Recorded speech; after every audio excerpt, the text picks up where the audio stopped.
زندگی میں سکون اور راحت کے لیے آپ بھی یہ طریقہ اختیار کیا کریں۔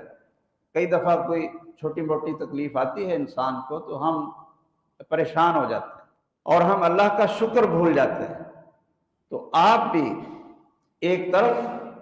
اللہ کے جو احسانات ہیں، اس کی نعمتیں ہیں، اس کو آپ اس کی لسٹ بنا لو، وہ کتنی لمبی جاتی ہے، اور پھر تنگی آ جائے تو اس کو لکھنا شروع کر دیں۔ تو کیا خیال ہے، یہ اللہ کی نعمتوں کی لسٹ لمبی ہوگی یا جو ہمیں کوئی پریشانی آ گئی ہے اس کی لسٹ لمبی ہوگی؟ یہ آپ کبھی اپنی زندگی میں دیکھیں گے نا تو آپ کو بڑا لطف آئے، بڑی اللہ کی پہچان آئے گی اور آپ بہت سکون میں آ جائیں گے۔ اور پھر جب اس آیت کو آپ سامنے رکھیں گے کہ آپ اللہ کی ان نعمتوں کا شکر بڑھاتے جائیں،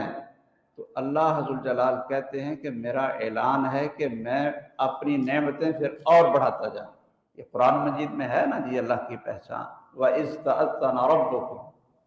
لَئِن شَكَرْتُمْ لَأَزِيدَنَّكُمْ۔ ایک لسٹ بنا لیں آپ، ولادت سے، ماں کے پیٹ سے لے کر اب جو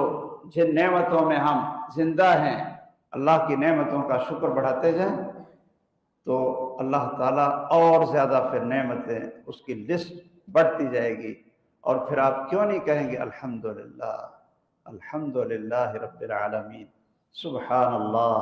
والحمدللہ ولا الہ الا اللہ واللہ اکبر۔ یہ آپ پڑھیں گے اللہ کی ایک ایک نعمت کو دیکھتے ہوئے، تو اللہ کی پہچان جب ہو انسان کو اس کی صفات کے ذریعے، تو پھر اللہ کی محبت کہ وہ کتنا کریم ہے، کتنا مہربان ہے، کتنا رحمان ہے، کتنا رحیم ہے،